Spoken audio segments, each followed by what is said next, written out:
C'est officiel, le Japon est en récession.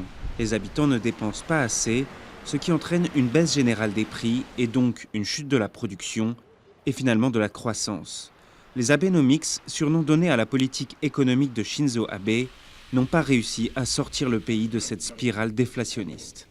Alors pour se donner une légitimité, il vient d'appeler à nouveau les Japonais aux urnes. Une élection qui a des airs de référendum.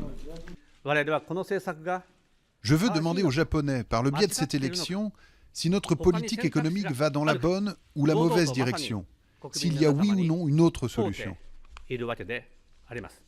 Shinzo Abe décline sa politique en 3 flèches. Une nouvelle politique monétaire, des rallonges budgétaires massives et la promesse de réformes structurelles.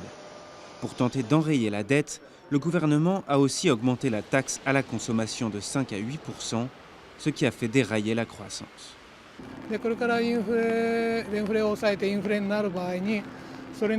Si on sort de la déflation et qu'on provoque de l'inflation et que les salaires ne suivent pas et que donc le coût de la vie augmente, c'est un échec.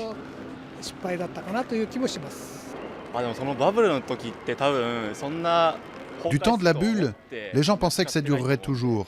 Personne n'imaginait que l'économie pourrait s'effondrer.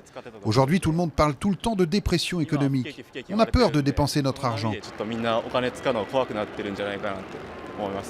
La Banque centrale dénonce cette attitude comme une mentalité de la déflation. Mais pour ce spécialiste du Japon, ce n'est qu'un cache-misère. Pour lui, les causes sont plus profondes et les craintes des citoyens sont bel et bien justifiées. Quand on sera en âge de toucher une retraite, il y aura moins de travailleurs et plus de retraités. Donc on peut légitimement se dire qu'il faut économiser soi-même, car les pensions publiques et peut-être même les pensions privées ne seront pas en mesure d'assurer le niveau de vie qu'elles assurent aujourd'hui aux retraités en 2014.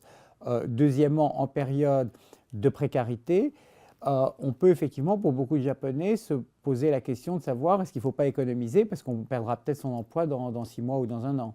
Les sondages montrent que le taux d'abstention pour cette élection soudaine risque d'être particulièrement élevé. Et même si Shinzo Abe a toutes les chances d'être réélu, pour certains, la légitimité de sa politique économique n'en sera pas pour autant garantie.